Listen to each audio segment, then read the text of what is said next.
आपने एक ट्विस्ट के तौर पे काम शुरू किया तो आपके साथ कई लोग थे जो साथी थे आपके, वे लोग आपसे अलग हुए और उनका साफ तौर पे कहना है कि धिंगरा कभी किसी का लॉयल नहीं है, वो अपने लोगों का शोषण करता है और उनको बलि का बकरा बनाकर अपना उल्लू सीधा करता है। क्या हम ये मान लें कि जो आप 10-11 सालों से आरटीआई के तौर पे काम कर रहे थे, एक इन्वेस्टमेंट था इस नेतागिरी के लिए? हम गुरुग्राम ऐसा बनाएंगे, क्योटो वाले ही कहेंगे गुरुग्राम में जैसा बनाओ, सिंगापुर वाले कहेंगे गुरुग्राम ऐसा बनाओ।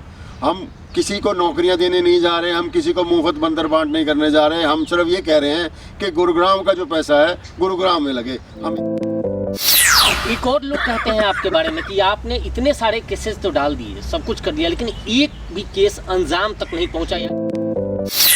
राजनीतिक में आमूमन आपने महापौर का जिक्र किया है कि मेयर का आप चुनाव लड़ोगे सर, जबकि आपने जो भ्रष्टाचार उजागर किए या जिसके दम पे आप चुनाव लड़ना चाहते हैं वो तो डिफरेंट फील्ड का है, तो फिर महापौर ही क्यों चुना, विधायक क्यों नहीं? तो लोग भरोसा करें, उससे पहले आप पर भी कई आरोप लगे हैं और सबने देखा है जिस तरह से आरोप लगे। अमूमन आरटीआई एक्टिविस्ट पे आरोप लगते हैं, लेकिन आप पर कुछ ज़्यादा ही लग गया। नमस्कार, मैं हूं सुशील कुमार और आप देख रहे हैं प्रवासी एक्सप्रेस। हालांकि हरियाणा में अभी पंचायत के चुनाव भी नहीं हुए हैं, लेकिन महापौर, उप महापौर और पार्षद की तैयारी शुरू हो गई है। हम गुरुग्राम का जिक्र कर रहे हैं जहां निगम का कार्यकाल खत्म होने वाला है।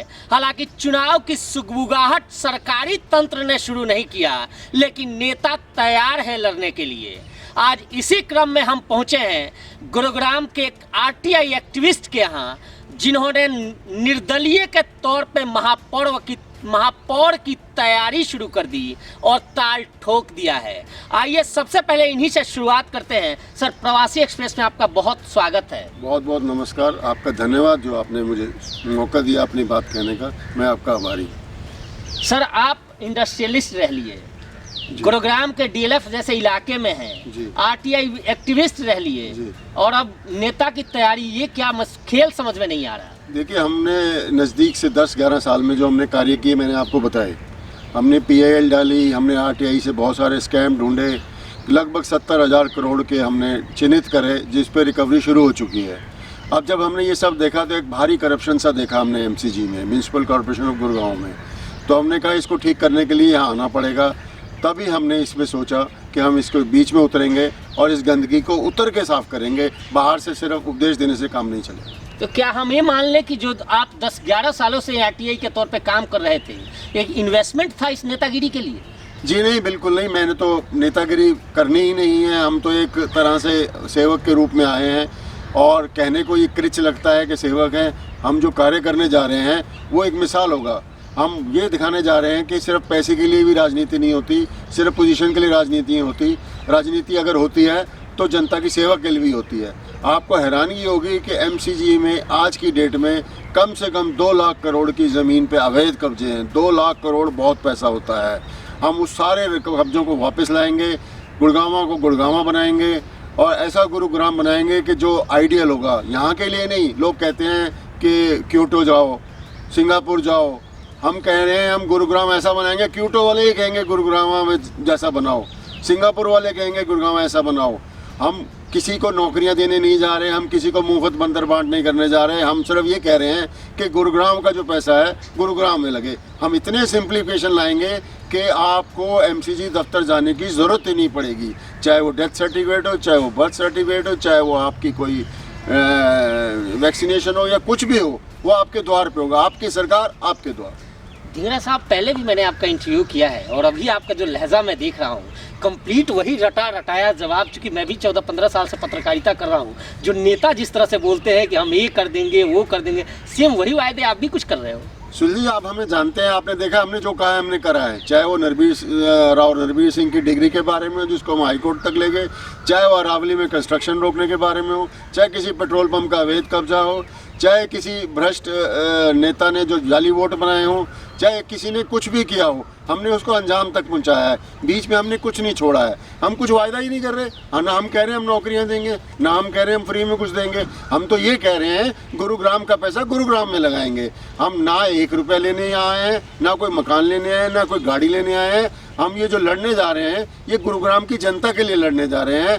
हम अपना जीवन जो है समर्पित कर रहे हैं इस कार्य के लिए।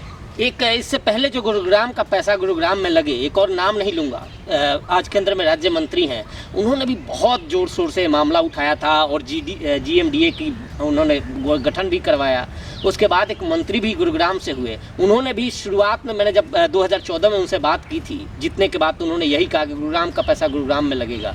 2022 है, अभी तक ऐसा कुछ नज़र नहीं आ रहा है, तो फिर आपके वायदों पर कैसे भरोसा कोई करे? देखिए साहब, मैं नेगेटिव किसी के बारे में बोलता नहीं हूँ, क्योंकि मैं नेगेटिविटी में बिलीव ही नहीं करता। मैं तो पॉजिटिविटी में बिलीव करता हूँ। अगर हमने EDC extended development charges 22,000 crore के लिए PL डाल के सरकार को नोटिस करके, सरकार ने लिख के दिया एफिडेविट के अभी बिल्डरों की पोजीशन खराब है, थोड़ा आराम से चला जाए, उस पर 3 साल से डेट ही नहीं बढ़ने दे रहे, तो हमने उसको फॉलो किया। अब शुरू हो गई है पेमेंट आनी, तो हमने कोई वादा कुछ नहीं किया है। हम जो कहते हैं वो हम करते हैं। एक और लोग कहते हैं आपके बारे में कि आपने इतने सारे केसेस तो डाल दिए, सब कुछ कर दिया, लेकिन एक भी केस अंजाम तक नहीं पहुंचा, यानी उसमें कोई भी एक अंजाम तक नहीं पहुंचा। नहीं जरा, आप गलत कह रहे हैं। मुझे बताइए कौन सा नहीं पहुंचा। चाहे वो गवालपाड़ी का केस हो, 464 एकड़ जमीन MCG को वापस मिली, उसमें 213 कोर्ट से स्टे है, 213 एकड़, बाकी एकड़ MCG को मिल गई है। ये जमीन खुर्द-बुर्द हो गई थी जो 3,000 करोड़ से ऊपर है। आप आज ये EDC पे नोटिस हो गए, एक दिन 22,000 करोड़ खड़ा था, आज ये 16,000 करोड़ हो गया। 5-6 हज़ार करोड़ आए, अभी आ रहे हैं पैसे। सबसे बड़ा जो केस है, बहुत लोगों को कम पता है, हमने टेलीकॉम कंपनीज के फ्रॉड पे डाला था, जिसको सुप्रीम कोर्ट तक ले गए थे लोग। 92,000 करोड़ की रिकवरी हुई है उसमें। 92,000 करोड़ एक बहुत बड़ा अमाउंट होता है। कोई भी ऐसा कार्य नहीं जो हमारा अधूरा चढ़ा हो, चाहे किसी IPS अफसर की उसके बारे में, चाहे किसी मंत्री के शैक्षणिक उस पे, एजुकेशन क्वालिफिकेशन पे, हमने हर चीज़ को पूरा किया। वाटर पार्क को लेकर भी आपने काफ़ी लड़ाई लड़ी थी, कैंडल जलाए थे, क्या रहा उसका? वाटर पार्क में NCLT ने उसको टेक ओवर कर लिया है। हमारी बात सच निकली। हमने 1 जून 2015 में विजिलेंस को कंप्लेंट दी थी, विजिलेंस ने हमारी कंप्लेंट सच्ची पाई। उसके बाद इस पर कार्रवाई हो रही है। आज की डेट में NCLT के पास है और ये कभी भी वापस हो सकता है। राजनीतिक में आमूमन आपने महापौर का जिक्र किया है कि मेयर का आप चुनाव लड़ोगे सर, जबकि आपने जो भ्रष्टाचार उजागर किए या जिसके दम पे आप चुनाव लड़ना चाहते हैं वो तो डिफरेंट फील्ड का है, तो फिर महापौर ही क्यों चुना, विधायक क्यों नहीं? सब ऐसा है कि MCG में जो ग्रास रूट का कार्य है, यहाँ जो इतने बड़े फ्रॉड हो रखे हैं, ये डे टू डे लाइफ को इफेक्ट करते हैं। आप देखिए, अगर हम ये किसी को बर्थ सर्टिफिकेट चाहिए, किसी को डेथ सर्टिफिकेट चाहिए, उसके लिए भी 500-1000 रुपये वहाँ मांगे जाते हैं। हाउस टैक्स जो है, जो हम एक बहुत बड़ा चेंज लाने वाले हैं, हिंदुस्तान के लिए एक मिसाल होगा। हम हाउस टैक्स में सेल्फ असेसमेंट लाने वाले हैं। आप जो असेस करेंगे वो ही माना जाएगा, उस पर कोई हम कानूनी कार्रवाई नहीं करेंगे। आपके इतना स्क्वायर फीट है, इतना का आपने टैक्स देना है, बस यही बात खत्म। हम उनको इस लेवल पे लाएंगे जो कंप्लायंस है, कि उससे हमारे जो कलेक्शन है वो बहुत ऊपर चली जाएगी। जो आज की कलेक्शन है उससे हम 3 गुना कलेक्शन में चले जाएंगे, क्योंकि सेल्फ असेसमेंट से लोग, आदमी जो, आपको विश्वास करना होगा अपने साथियों पे, अपने नागरिकों पे। अगर आप उन पे विश्वास करेंगे तो वो खरे उतरते हैं, वो वहाँ पर पेमेंट करेंगे। लेकिन सवाल यह भी है धिंगरा साहब कि आज आप ही कहते हो कि गुरुग्राम भ्रष्टाचार का अड्डा बन चुका है, सारे यहाँ उस तरह के लोग हैं, तो ऐसे में आप कहाँ अपने आप को देखते हो? आपको कैसे लोग एक्सेप्ट करेंगे यहाँ के? देखिए, जो भ्रष्टाचारी है वो 1% या 1% से कम है जो टोटल सिस्टम में। अगर हमारी यहाँ 21 लाख की पॉपुलेशन है, 8.5 लाख वोटर हैं हमारी इस कॉन्स्टिट्यूंसी में, तो उसमें 1% भ्रष्टाचारी मिलेंगे। 90% आदमी तो दिन रात मेहनत करके अपनी रोजी रोटी चला रहा है। वो तो ईमानदारी चाहता है, वो चाहता है कि मेरा जो काम है वो तरीके से हो जाए। और हमने डोर डिलीवरी सिस्टम शुरू करना है। किसी भी सर्विसेज को हम डोर पे देंगे, आपको दफ्तर जाने की बिल्कुल जरूरत नहीं। हम ये बंद करना चाहते हैं लोगों का दफ्तर जाना। लेकिन आप पर लोग भरोसा करें, उससे पहले आप पर भी कई आरोप लगे हैं और सबने देखा है जिस तरह से आरोप लगे। अमूमन RTI एक्टिविस्ट पे आरोप लगते हैं, लेकिन आप पर कुछ ज़्यादा ही लग गए। देखिए, हमने ऐसे लोगों को छेड़ दिया जो सिस्टम में बहुत ऊपर थे, चाहे वो एक IPS अफसर हो, चाहे वो कैबिनेट मिनिस्टर हो। हम पे वो इल्ज़ाम लगा के हमारे पूरे परिवार को 15 दिन के लिए जेल में डाल दिया गया, जो लोन हमने कभी लिया ही नहीं। बैंक एफिडेविट दे रहा है कि हमने लोन नहीं लिया। वो माननीय हाईकोर्ट के पास मामला है, लेकिन इसमें ज़्यादा सब जुडिस है, ज़्यादा बोलना ठीक नहीं है। बहुत जल्दी उसमें भी सब कुछ क्लियर होगा। अब खुद बैंक एफिडेविट दे रहे हैं कि हमने ऐसी कोई प्रॉपर्टी हमने रखी ही नहीं है। आपने RTI एक्टिविस्ट के तौर पे काम शुरू किया तो आपके साथ कई लोग थे जो साथी थे आपके, वे लोग आपसे अलग हुए और उनका साफ तौर पे कहना है कि धिंगरा कभी किसी का लॉयल नहीं है वो अपने लोगों का शोषण करता है और उनको बलि का बकरा बनाकर अपना उल्लू सीधा करता है। देखिए गलत बात है। अब जितने लोग हमारे साथ शुरू हुए थे उसमें से 2 या 3 लोग जिनको अपने इंटरेस्ट थे, जिन्होंने अपना कुछ बनाना था, आज उनकी संपत्ति देखें, जो जब वो शुरू हुए थे और आज की संपत्ति में ज़मीन आसमान का फ़र्क है। बेईमानों को हमने छोड़ा है। बाकी पहले अगर आप सुशील जी आप देख ही रहे हो हमें 10 साल से 12 साल से, जो अगर 20 आदमी हमारे साथ थे उसमें 3 आदमी अगर गए हैं तो 17 आदमी आज भी साथ हैं। वो इसलिए साथ है कि वो ईमानदार हैं। मेयर का चुनाव इंडिपेंडेंट सुनने में थोड़ा सा अटपटा लग रहा है साहब।